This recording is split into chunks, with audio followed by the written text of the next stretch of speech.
जी अस्सलाम वालेकुम। आज की वीडियो में हम लोग सेकंड स्केड्यूल पार्ट 3 की क्लॉज नंबर 19 के ऊपर डिस्कशन करेंगे। बेसिकली ये क्लॉज है कि आप अपने बिजनेस में जो टैक्स रिडक्शन है वो 25% किस तरह क्लेम कर सकते हैं।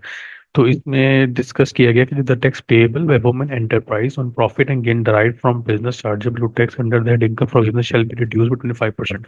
इसका मतलब है कि कोई भी बिजनेस, अगर आपका वुमेन एंटरप्राइज का मतलब है कि कोई भी एक फीमेल है वो अपना बिजनेस स्टार्ट करती है और वो 100% ऑनरशिप उनके अपने नाम पे है, एज ए सोल प्रोप्राइटर है, एज एन एओपी। एओपी की अगर कंडीशन है तो उसमें मेंशन है कि यहाँ पे एओपी के लिए तमाम पार्टनर्स फीमेल होनी चाहिए, और अगर कंपनी है तो तमाम जो शेयर होल्डिंग 100% शेयर होल्डिंग सिर्फ फीमेल के पास होनी चाहिए। मतलब ऐसी ऐसा बिजनेस या तो वो सोल प्रोप्राइटर स्टार्ट किया जाए बाय द वुमन, और या तो अगर एओपी है पार्टनरशिप फर्म तो तमाम पार्टनर्स फीमेल हों, और अगर कंपनी है तो उस कंपनी की 100% शेयर होल्डिंग फीमेल जो है वो ऑनर्स हों, तो आपको टैक्स रिडक्शन जो है वो एफबीआर अलाउ कर रहा है for at the rate of 25%।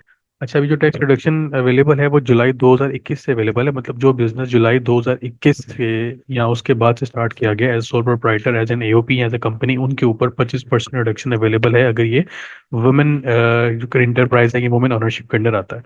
और जो अब इसमें एक चीज़ आ जाती है कि अगर कोई बिजनेसेस जो जुलाई 2021 से पहले चल रहे हैं और इस क्लॉज के आने के बाद उन्होंने अपना जो बिजनेस करंट चल रहा है या ब्रांड चल रहा है उसको स्प्लिट कर दिया, या एग्जिस्टिंग बिजनेस को एक नई कंपनी का नाम दिया, एक नई कंपनी बनाई और उसको प्रोडक्ट सप्लाई करना शुरू कर दी। फॉर एग्जांपल, आप अगर मार्केट में अपनी चीज़ बेचते हैं तो आपको 20% का जो मार्जिन मिलता है ओपन मार्केट में बेचने से, आपने अपनी नई कंपनी बनाई और उसको आपने डिस्काउंट पे 5% 10% के डिस्काउंट पे चीज़ें बेचना शुरू कर दी, और उसमें आगे फर्दर मार्केट में आके फिर 10% मार्केट में जाके गेन अर्न किया। टोटल 20% ही हो रहा है, लेकिन इस केस में ये एफबीआर इसमें आपको रिडक्शन अलाउ नहीं करेगा, क्योंकि एग्जिस्टिंग बिजनेस की स्प्लिटिंग या रिकंस्ट्रक्शन से जो भी आपने नई कंपनी बनाई होगी to avail benefit in this clause, वो आपको फिर अवेलेबल नहीं होगा, क्योंकि ये नए बिजनेस के लिए है जो कि वुमेन एंटरप्राइजेस के अंडर आते हैं, और इसमें जो 100% ऑनरशिप ऑफ बिजनेस की है वो वुमेन की है।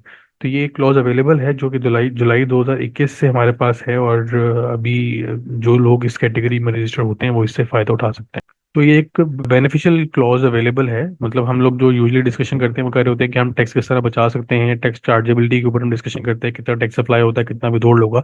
लेकिन ये एक डिफरेंट क्लॉज है जिसमें अगर आपकी बिजनेस ऑनरशिप एक वुमेन के पास है तो उसमें आपको एफबीआई स्ट्रेट 25% रिडक्शन अलाउ कर रहा है, और there is no expiry of this reduction. मतलब अब 2 जुलाई 2021 से ये स्टार्ट है और अभी कोई इसके एंड डेट अनाउंस नहीं हुई, लॉ के अंदर इसका ओपन एंड है। तो ये एक बेनिफिट अवेलेबल है, और जो लोग इसमें रजिस्टर होते हैं वो इससे फायदा उठा सकते हैं। इंशाल्लाह नेक्स्ट वीडियो में नए टॉपिक के ऊपर डिस्कशन होगी। अपने ख्याल रखिएगा। अल्लाह हाफिज़।